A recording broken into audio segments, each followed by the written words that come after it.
Bienvenue à tous dans votre programme 15 minutes de grâce et de vérité. Nous nous retrouvons aujourd'hui pour une nouvelle session. Mais avant tout, comme d'habitude, je vous invite à louer le Seigneur avec moi.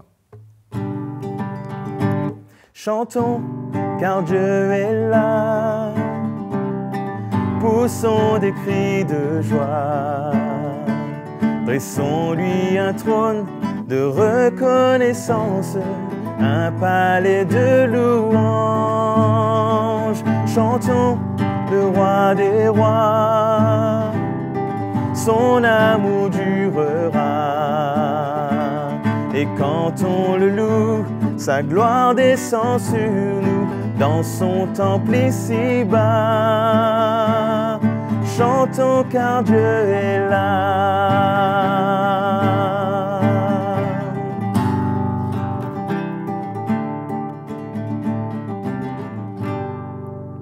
Alléluia!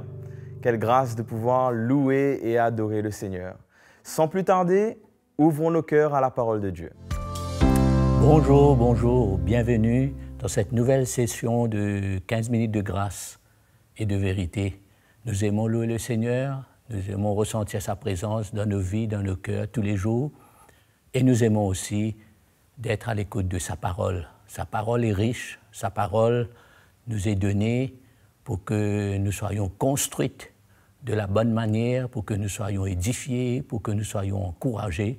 C'est comme tous les jours que nous passons à table, la parole de Dieu enrichit nos vies dans la foi, dans le plan de Dieu. Et c'est très nécessaire, surtout dans ce temps que nous vivions. Donc, juste pour vous rappeler, on est en train de parler sur le thème « Une conduite digne de sa maison ». Et aujourd'hui, je vais vous parler comment on est appelé à travailler en équipe. Travailler en équipe, c'est-à-dire servir le Seigneur dans une équipe, ensemble. Et quand nous voyons tout ce qui se passe aujourd'hui autour de nous, quand nous voyons les tendances qu'il y a dans le monde, et souvent malheureusement même dans le monde chrétien, où chacun cherche à promouvoir son ministère, son appel, et que finalement on finit à devenir et avoir des one-man shows dans l'Église, où c'est une course, où chacun cherche un gain personnel. Mais en parlant de cela, c'est juste pour se rappeler et pour revenir à l'enseignement de Jésus-Christ, à l'enseignement de la parole de Dieu, revenir à la saine doctrine, parce que Paul, quand il avait à recommander Timothée, nous voyons clairement qu'il était bien concerné pour que Timothée lui-même, qui a été instruit, qui a eu l'occasion de suivre de près Paul, son ministère et toute l'équipe autour de lui. Donc Paul avait vraiment à cœur de voir que l'Église puisse grandir dans la lumière de la parole de Dieu et que les serviteurs de Dieu puissent eux aussi comprendre comment se conduire dans la maison, comment marcher, comment servir le Seigneur, comment avoir un désir pour être un modèle afin qu'en retour, nous savons que quand les serviteurs de Dieu sont des modèles, certainement, cela emmène des exemples à suivre, cela emmène le cœur du peuple de Dieu et ceux qui sont autour de nous à vouloir suivre et servir le Seigneur de la bonne manière, bien équipés par la grâce de Dieu. Amen, c'est pourquoi nous aimons sa parole. Paul, il travaillait toujours en équipe. Je voulais juste pendant ce moment vous rappeler que quand il y a un message, quand l'onction apostolique apporte un message de l'Évangile, certainement cela élimine tellement de choses dans nos vies, cela met fin à nos compétitions, à ce que nous, l'homme, on a cette tendance dans le naturel, mais à grandir, à comprendre comment on est appelé à travailler ensemble dans le respect des uns et des autres, considérer l'appel de Dieu, être. Vous savez, quand on travaille en équipe, automatiquement, on se sent redevable. Il y a une redevabilité, pardon. On sent qu'on n'est pas seul, qu'on n'est pas dans une course seule. Et finalement, je crois, on a tout à gagner. Tout à gagner quand on travaille en équipe.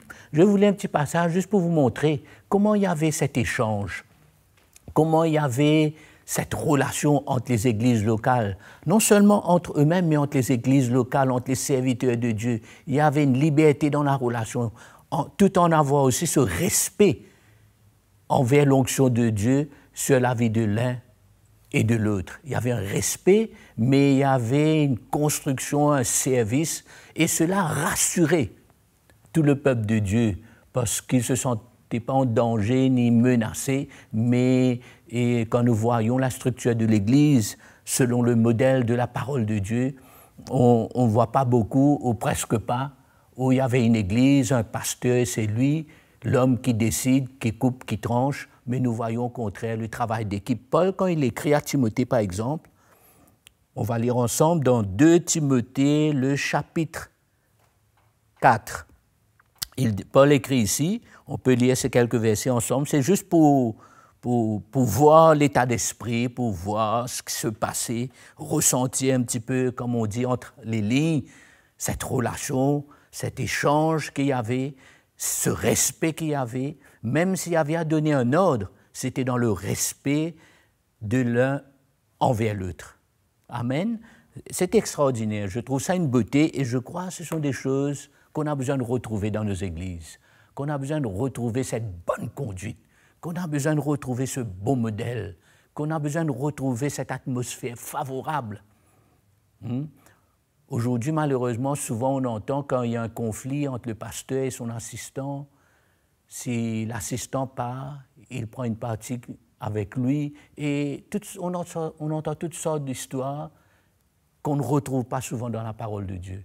Mais par la grâce de Dieu, Dieu, par l'Évangile, il restaure, il relève, il ouvre nos yeux, nos cœurs s'ouvrent et on comprend et on est prêt à répondre.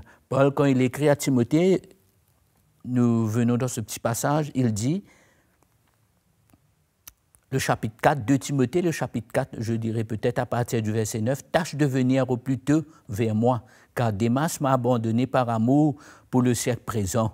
Et il est parti pour Thessalonique, Crescens est allé en Galatie, Tite en Dalmatie, Luc est seul avec moi. Prends Marc et emmène-le avec toi, car il m'est fort utile pour le service. » J'aime bien voir ce mot « utile pour le service ». Chacun est utile dans l'équipe. Chacun a sa place.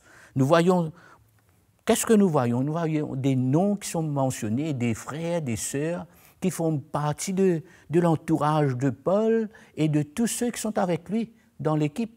Nous voyons cet échange, nous voyons cette liberté dans la relation, nous voyons, et cela, je suis sûr que cela emmène une sécurité dans l'esprit, dans le cœur du peuple de Dieu. Quand il voit ce travail, il ne voit pas l'indépendance, il ne voit pas une course vers le titre ou une compétition, une jalousie entre les serviteurs de Dieu, mais il voit une entente, il voit un échange, une collaboration et dans le respect de l'appel de Dieu sur la vie de chacun. Et cela est favorable pour l'Église de grandir. Vous vous souvenez quand Paul avait parlé à Timothée, on va venir dessus un moment, allons terminer ce passage, il dit « Luc est seul avec moi, prends Marc et emmène-le avec toi, quand il m'est fort utile pour le service, pour le ministère. » J'ai envoyé Tychik à Éphèse. On voit cet échange, on voit ce transfert si on peut dire ça, mais on voit ce cœur concerné avec les églises locales pour travailler ensemble. Et il nous dit, quand tu viendras, apporte le manteau que j'ai laissé à Troas chez Carpus, un autre collaborateur sûrement, et les livres, surtout les parchemins. Et nous lisons, peut-être on va sauter un petit bout là, on va aller un petit peu plus loin, et allons voir le verset 19.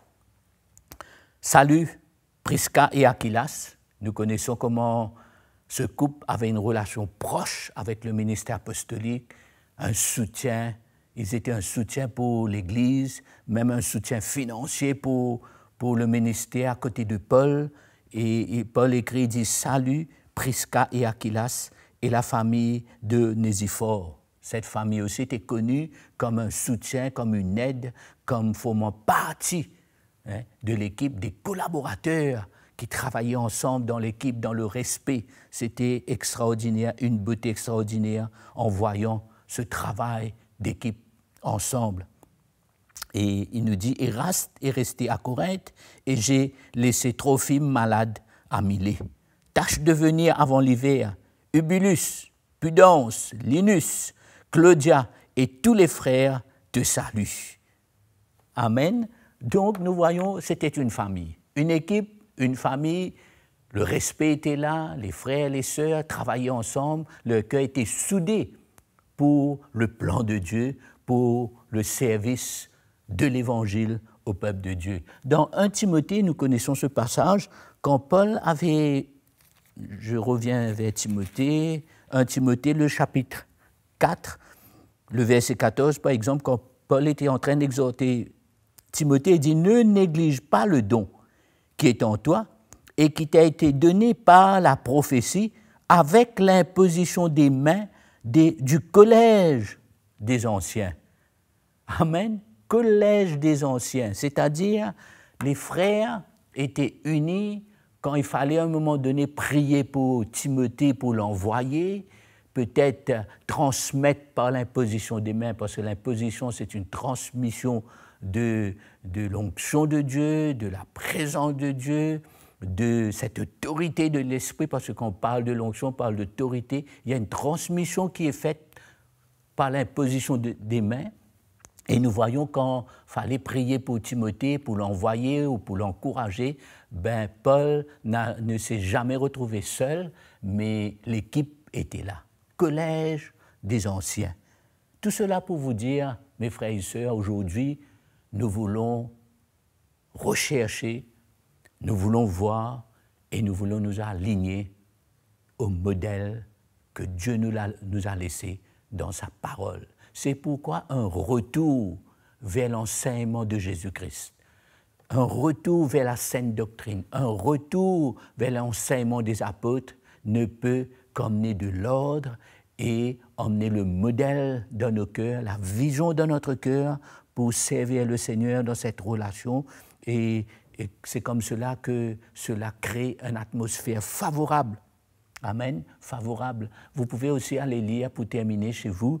Et dans Colossiens, le chapitre 4, nous pouvons lire à partir du verset 13 à 18 comment Paul avait fait une recommandation pour échanger les lettres qu'il avait envoyées à une église et changer avec l'autre église. Et nous voyons qu'il y avait un échange entre même les églises locales, non seulement l'équipe des serviteurs de Dieu, mais entre les églises locales, il y avait une relation de cœur. Et tout cela se faisait sous l'onction, sous le regard et sous le ministère apostolique qui était lui-même, le ministère même était une équipe.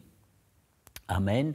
Et je crois que quand nous regardons la parole de Dieu à la lumière de l'Évangile, la lumière que le Saint-Esprit veut emmener dans notre cœur, nous voyons que Dieu veut construire nos vies.